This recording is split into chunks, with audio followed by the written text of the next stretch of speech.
Wow, can you believe this? It's like snow, middle of April.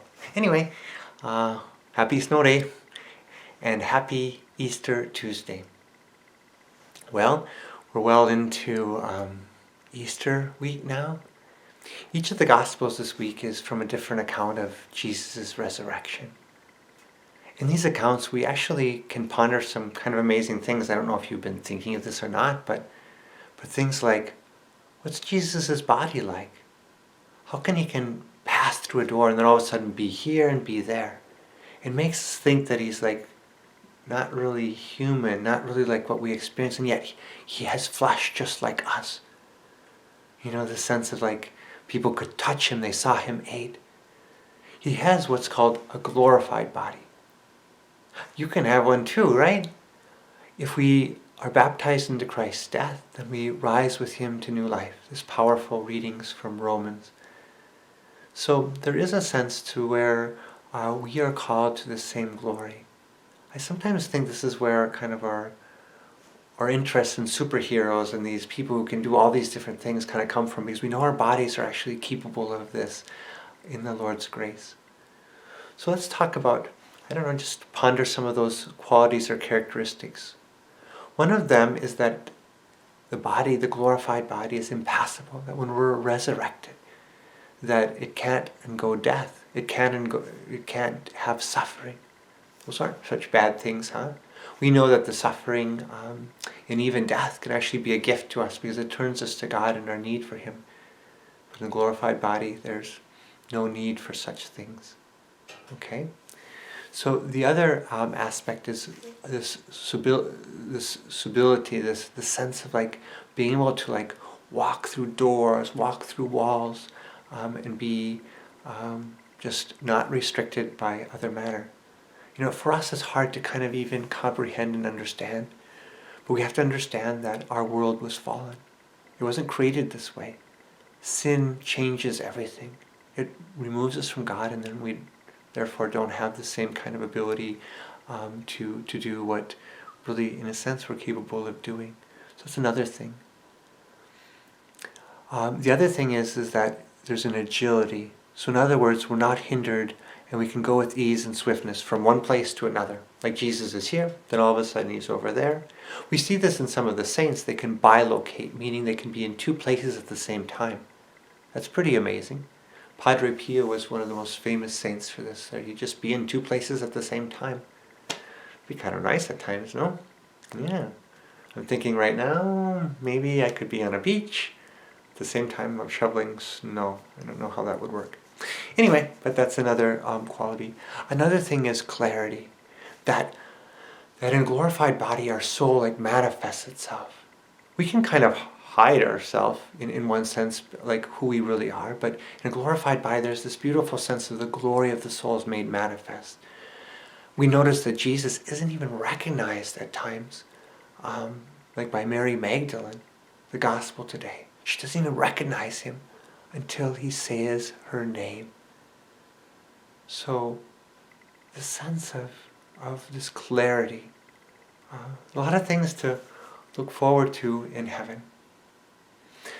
Well, with snow, it just seems like there's inspiration for a new series.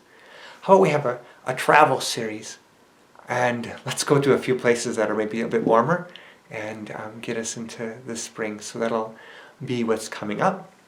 I also wanted to extend an invitation if you wanted to maybe ask a question or two. They'll all be anonymous or whatever. You can just send them in and I'll maybe take some time to do question and answer of anything about the parish or about the faith or whatever.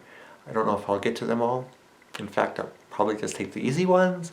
But you can send those questions in, so I'll include a link on the email, and then if I can, I'll put one in the description or something like that too, maybe.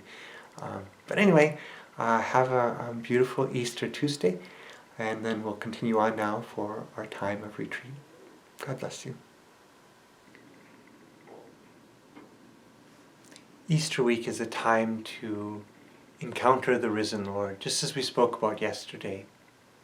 As the women, as the apostles, the disciples encountered the risen Lord, so too we desire to encounter him and give ourselves through prayer, through consistent daily prayer, the opportunity for Him to encounter us.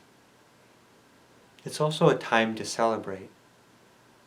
As you've been doing that, hopefully with your families, and just rejoicing in the sense that Jesus is risen from the dead.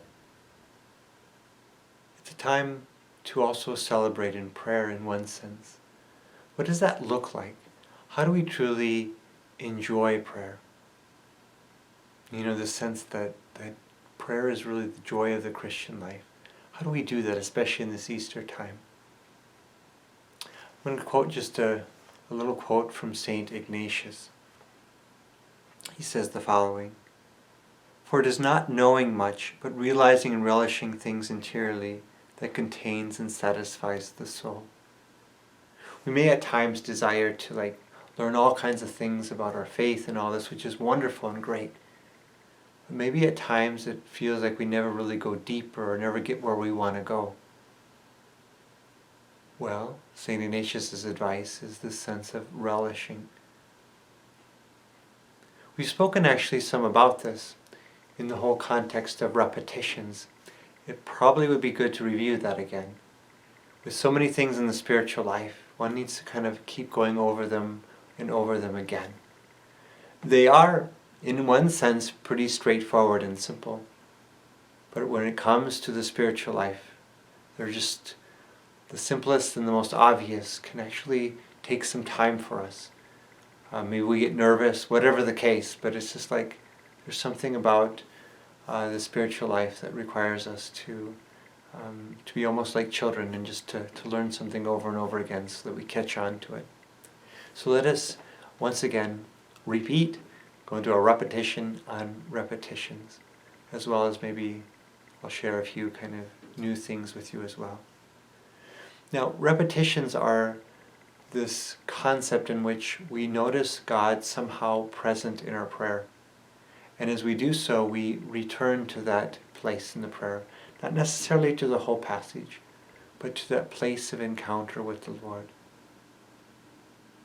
This should actually be quite common within our prayer life, so that in a given week that we might be repeating the same passage or a couple different passages, maybe 3-4 times, maybe even the whole week long, just to stay in certain places. As I said before, it's a great way not to get indigestion of having so many things coming at us, but just staying with one thing and relishing it.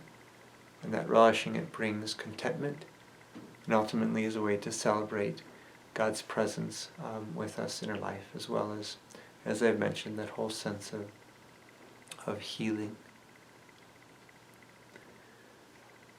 So we need to be attentive then, attentive to the things that console us and return to those, as well as attentive to the things that challenge us and return to those.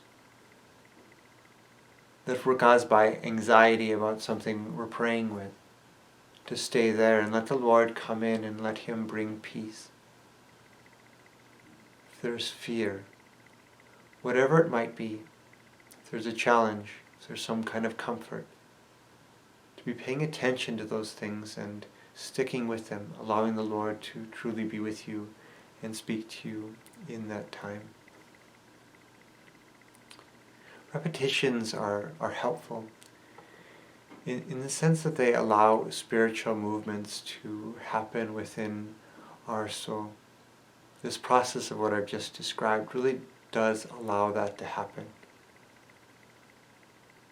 It's not a matter of going back to a passage and trying to get something new or different, but it's going deeper.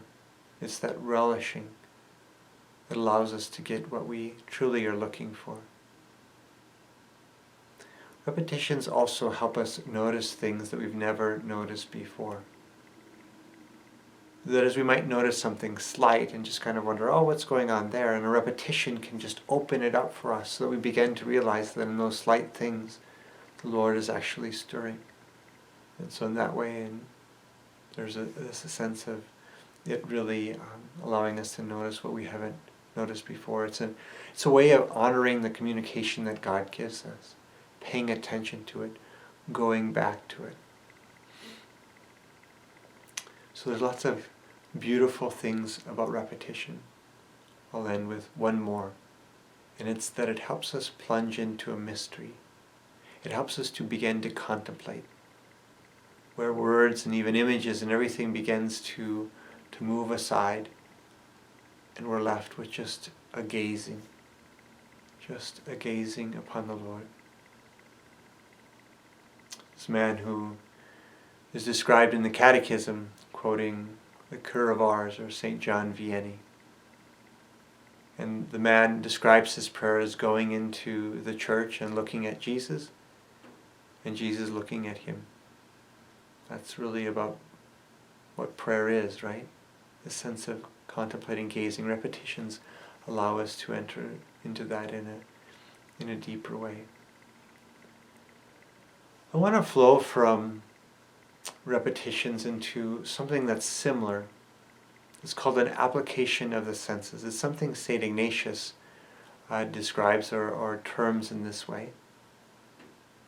I had told you before that St. Ignatius was very big into imaginative prayer as a way of engaging us, a way of getting away from not so much an intellectual activity, but like an activity with our whole body, just like kind of entering in. God has given us 5 senses to take in the world around us. It's how we, in a sense, come to know practically everything. So St. Ignatius has us look at these senses, to begin to enact them, if nothing else, through our imagination in the scenes that we encounter, such as those scenes that we're dealing with right now with the risen Lord. To imagine yourself in the upper room. What's going on? To actually be present, to see Peter over in the corner sitting by Mary. To see other apostles maybe crying. What's going on in that upper room as you're just waiting and being present? And then what happens as Jesus enters into the room? How do the other people respond? What happens within you? Are there certain smells within the room? Is there a sense to where be again to taste, see, hear, all these different senses that we have? St. Ignatius then invites us to take this even a bit deeper in what he describes as spiritual senses. Spiritually being able to taste, spiritually being able to see, spiritually being able to hear. And so how did you encounter the Lord? Through what sense was it that you became to believe in a deeper way? Perhaps you felt the touch of the Lord upon your shoulder, or just in the sense of Him gazing upon you and you gazing at Him. It was something about this gaze, about our sight.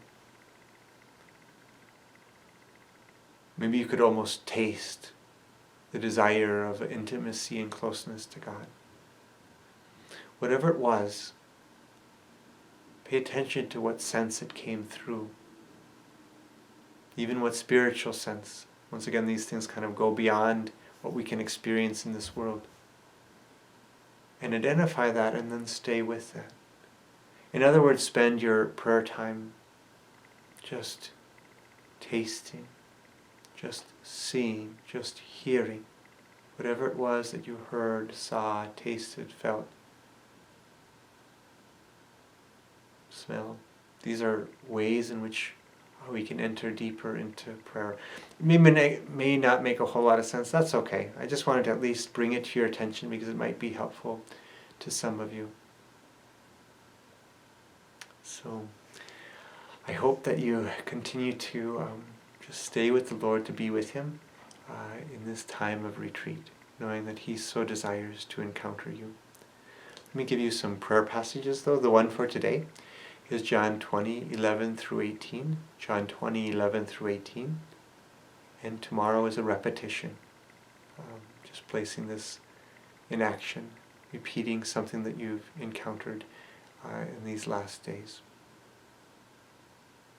God bless you.